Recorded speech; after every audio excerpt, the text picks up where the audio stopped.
Bismillahirrahmanirrahim. Assalamualaikum warahmatullahi wabarakatuh. Alhamdulillahirabbil alamin wa bihi nasta'in wa ala umuri dunya waddin wa ala alihi washabihi ajma'in wa ba'd.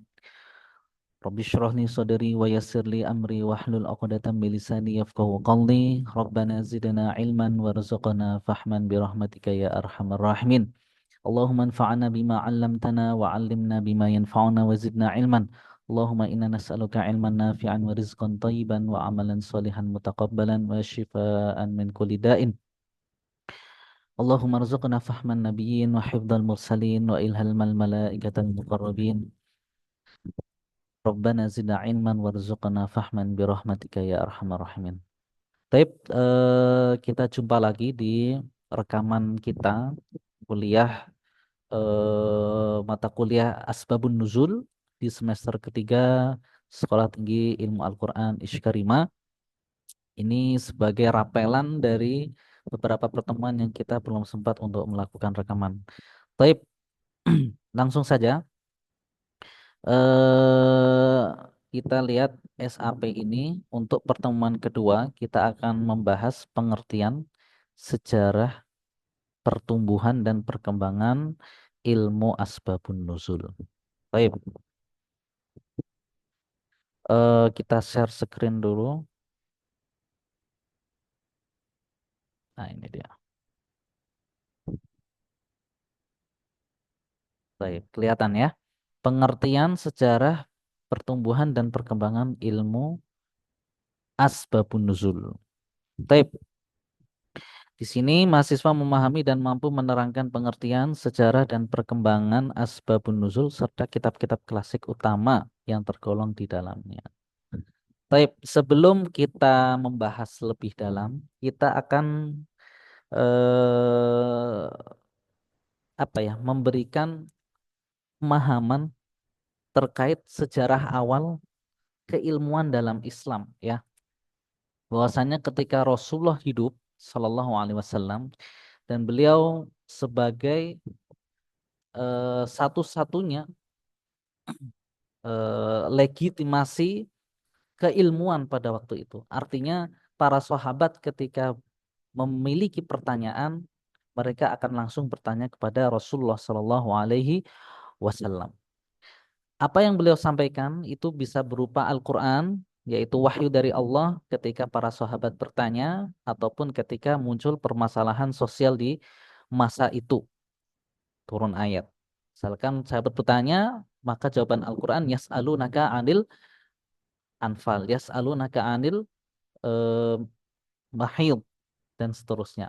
Atau misalkan redaksi yang lain, yastaftunak, ya, mereka meminta fatwa kepada engkau wahai Rasul dan seterusnya. Dan juga muncul permasalahan sosial.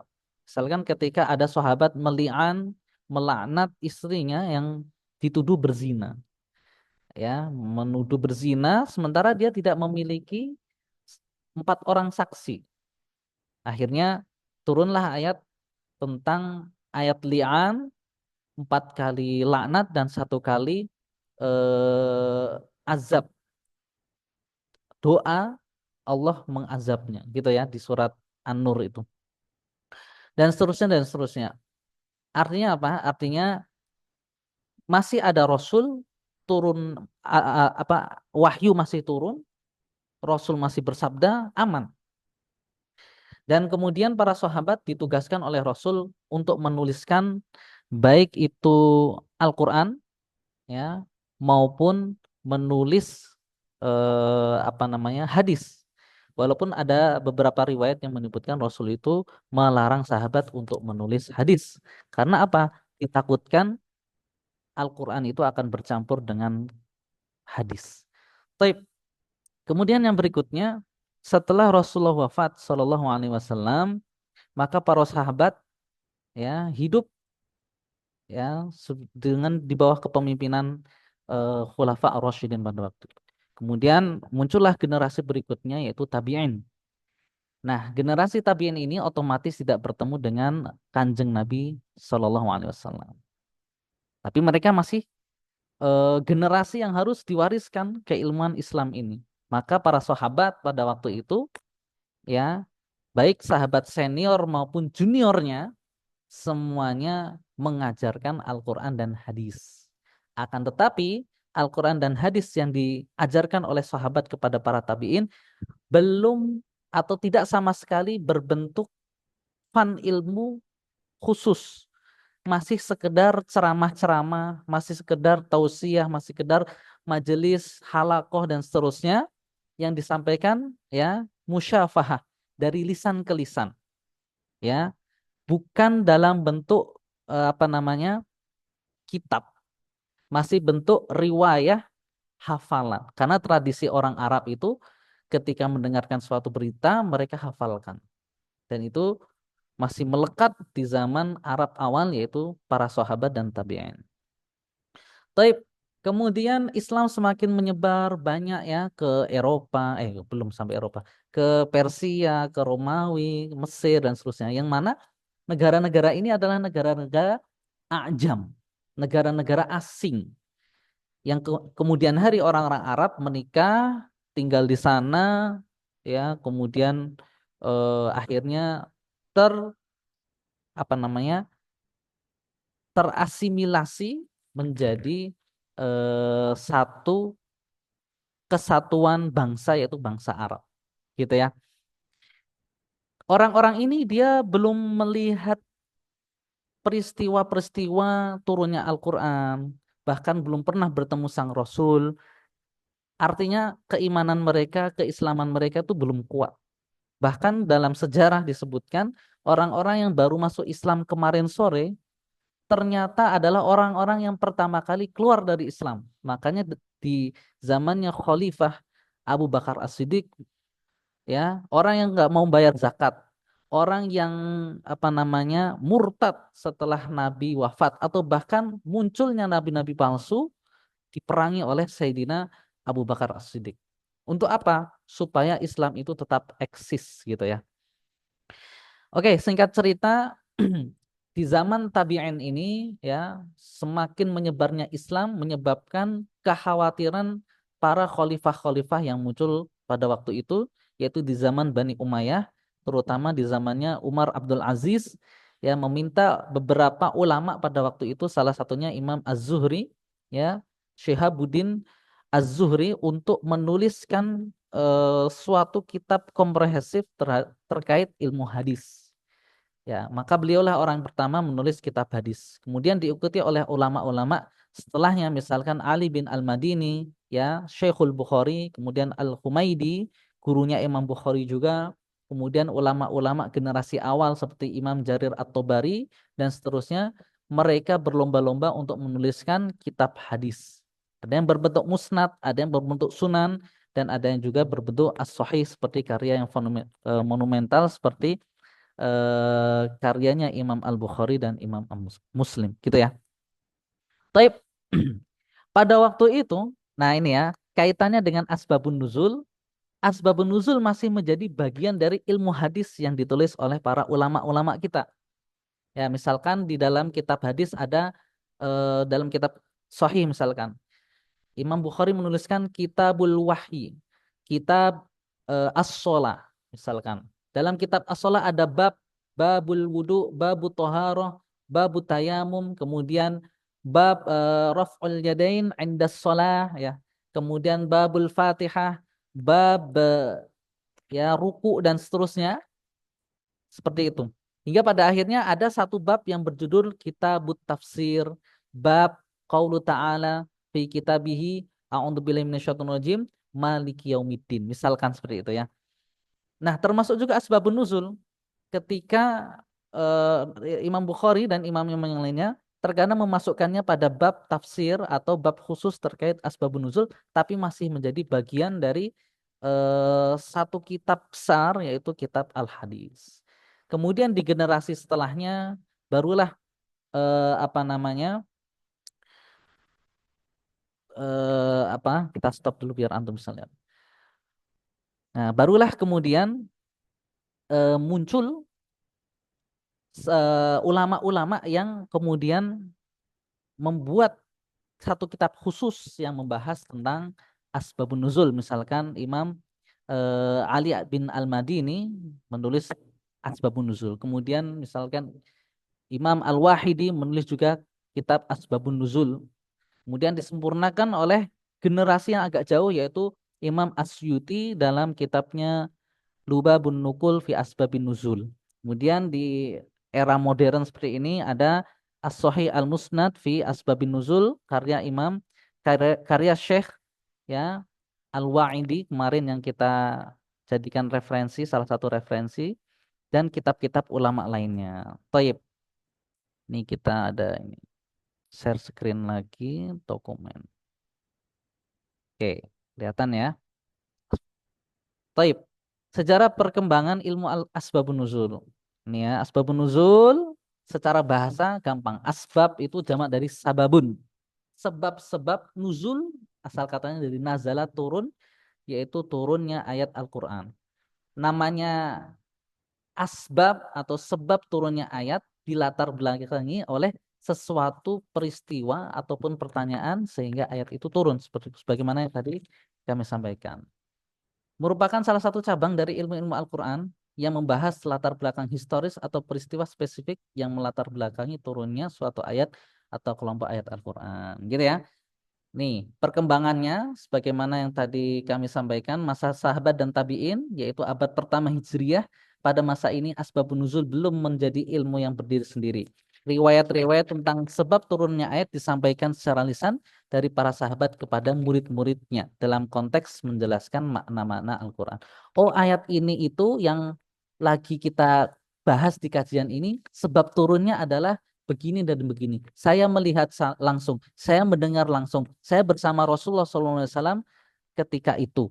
Ataupun sahabat tidak mendengar langsung, tidak melihat langsung, tapi disampaikan oleh sahabat lain, nyalur, nyalur, nyalur gitu ya, getuk tular. Oh, tadi kamu lihat dia apa namanya peristiwa turunnya ayat cerita dong, gini, gini, gini dan seterusnya. Itu juga mankul, bersambung kepada Rasulullah SAW dihukumi marfu. Kemudian di periode berikutnya adalah masa pembukuan yaitu di abad kedua Hijriah. Ini sudah masuk di periodenya Bani Umayyah sampai ke abad 4 Hijriah. Catatan-catatan tentang asbabun nuzul mulai muncul dalam kitab-kitab tafsir yang disusun oleh para ulama. Ya, jadi termasuk juga pada waktu itu ketika kitab tafsir pertama yang komprehensif dari juz 1 atau surat Al-Fatihah sampai surat An-Nas yaitu karya Imam Ibnu Jarir At-Tabari, ya beliau menuliskan tafsir lengkapnya itu disisipkan pula di dalamnya adalah asbabun nuzul, baik riwayatnya itu sahih, hasan, dhaif bahkan maudhu, beliau tulis semuanya. Mulai muncul dalam kitab-kitab tafsir yang disusun oleh para ulama. Namun riwayat-riwayat ini masih tercampur dengan penjelasan tafsir lainnya dan belum dikumpulkan dalam satu kitab khusus. Kemudian masa yang ketiga, masa kodifikasi abad kelima Hijriah dan seterusnya. Pada periode ini, para ulama mulai mengkodifikasi dan menyusun kitab-kitab yang secara khusus membahas asbabun nuzul. Kemudian ilmu ini menjadi disiplin ilmu yang mandiri dan memiliki kaidah-kaidah tersendiri. Gitu ya, Masya Allah. Taib, ada kita bukakan lagi. Sini kita stop dulu. Taib, share lagi. Mana tadi? Ini ya. Oke, tadi sudah kami siapkan di sini. Sebentar. Ini mengganggu. Oke. Nah ini ya. Salah satu referensi yang kita jadikan di sini adalah kitab milik Imam As-Suyuti yaitu Al-Itqan fi Ulumil Quran. Di sini disebutkan bahwasannya eh, afrodahu bitasnif jamaah aqdamuhum. Kitab yang berkaitan tentang sababun nuzul baru berdiri sendiri disusun dalam satu kitab khusus oleh para pendahulu kita. Yang pertama adalah Ali bin Al-Madini, Syekhul Bukhari. Ini gurunya Imam Bukhari. Wa min asyuriha yang terkenal lagi adalah kitabnya Imam Al-Wahidi yaitu kitab yang berjudul juga Asbabun Nuzul. Kemudian diringkas oleh muridnya yang bernama Al-Ja'bari. Oleh Imam Al-Ja'bari hudifa asanidaha, dihapus sanad-sanad. Jadi lebih ringkas. Walam yazad alaihi syai'a, dan tidak ditambahkan sama sekali. Wa allafa fihi Syekhul Islam Abdul Fadl Ibnu Hajar.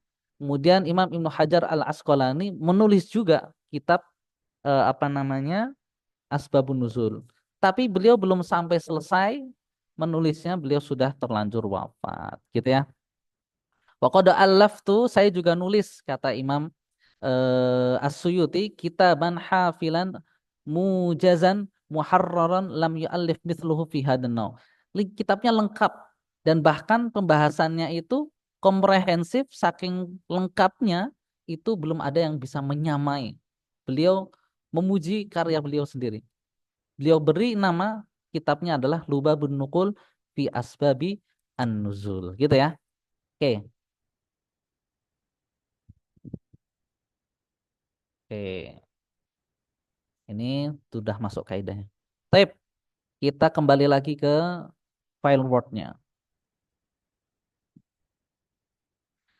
Tadi disebutkan oleh Imam As-Suyuti bahwasannya kitab salah satu karya yang apa namanya, fenomenal gitu ya terkait asbabun nuzul. Kalau punyanya Imam Ali bin Al-Madini, gurunya Imam Bukhari itu masih sebatas kajian-kajian di zamannya, kemudian catatan-catatan yang tidak lengkap dari awal ayat yaitu Al-Baqarah sampai surat An-Nasnya tidak lengkap dan belum urut.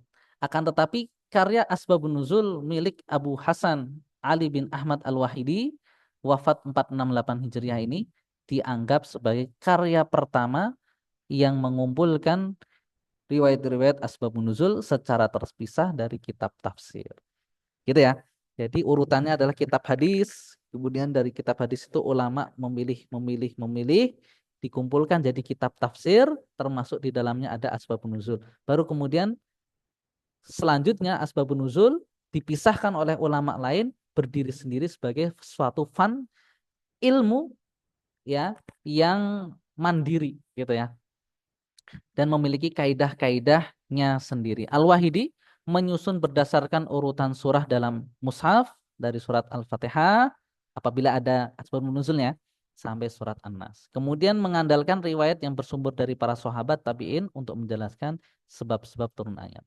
Metode penulisannya adalah dengan menyebutkan ayat diikuti riwayat-riwayat yang relevan dengan sanadnya. Kitab ini menjadi rujukan utama bagi ulama setelahnya dan dianggap sebagai pondasi ilmu asbabun nuzul. Yang kedua adalah Lubabun Nuqul fi Asbabin Nuzul karya Imam As-Suyuti meninggal 911 Hijriah.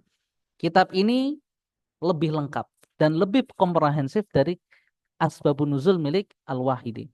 As-Suyuti merangkum dan menyempurnakan karya Al-Wahidi dengan menyeleksi riwayat-riwayat yang sahih dan menambahkan banyak riwayat dari berbagai sumber lain. Nah ini ya, beliau sebutkan sendiri di kitabnya apa tadi? Lubabun Nuqul fi Asbabin Nuzul. Nah ini dia.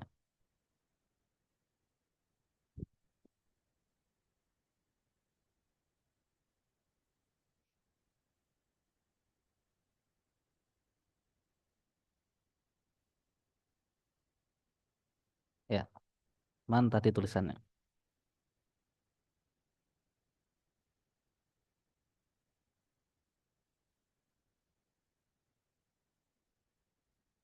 Wa qad ashkala ala jama'ati minas salafi ma'ani ayat hatta bukan ini. Oh, iya, lupa. Oke, khair insyaallah. Kita sambung lagi ke sini. Jadi intinya adalah Imam As-Suyuti mengkritisi bahwasanya di bukunya Al-Wahidi itu tidak ada takhrij hadisnya. Tidak dijelaskan secara detail hadis ini itu sahih, hasan atau dhaif ya. Apakah hadis ini bisa dijadikan rujukan sebagai asbabun nuzul atau tidak? Karena asbabun nuzul itu hanya menggunakan riwayat-riwayat yang sahih saja gitu. Yang mangkul dan musnad ila Rasulillah. Kemudian lanjut, kitab Lubab An-Nukul disusun secara sistematis di mana Imam As-Suyuti mengidentifikasi asal-usul setiap hadis dan riwayat serta memberikan penilaian sana. Ia juga menggabungkan riwayat yang berhubungan dengan tema yang sama dan menghilangkan riwayat yang tidak relevan. Lubabun Nukul menjadi rujukan utama bagi para ahli tafsir karena kelengkapan dan keakuratan yang disajikan di dalam.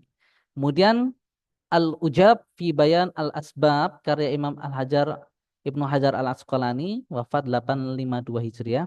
Beliau belum sampai selesai menuliskannya, akan tetapi menurut Imam As-Suyuti ya ini adalah karya yang luar biasa, tapi sayang belum selesai ditulis oleh beliau. Baik. Nah, inilah sejarah perkembangan ilmu asbabun nuzul, salah satu cabang ilmu ulumul Quran yang luar biasa yang menjadi salah satu ilmu yang harus dikuasai oleh seorang mufasir ataupun sarjana muslim kita ya ataupun kita sebagai penuntut ilmu terutama yang mengambil jurusan ilmu Al-Quran dan tafsir ini. Baik teman-teman semuanya, Bapak Ibu, para ustadz dan ustadzah semuanya, insya Allah ya pertemuan depan kita akan membahas kaidah-kaidah terkait asbabun nuzul. Utamanya adalah bagaimana para ulama itu menentukan apakah riwayat ini adalah sahih dan boleh digunakan sebagai asbab nuzul suatu ayat. Bagaimana batasan-batasannya, bagaimana ayat riwayat yang tertolak itu bagaimana, atau bunyi riwayat asbabun nuzul yang digunakan sebagai rujukan itu bentuknya seperti apa, sigohnya bagaimana ya. Ahsibu, saya mengira ayat ini turunnya sebabnya ini. Oh, turun surat ini itu asbabun nuzulnya ini. Jadi ada sigoh yang sorih, ada sigoh yang ihtimal, ketoe, kira-kira, sepertinya, dan seterusnya ya. Dan seterusnya. Kemudian ada kaidah juga al-ibrah bi umumi lafadz labi khusus sabab.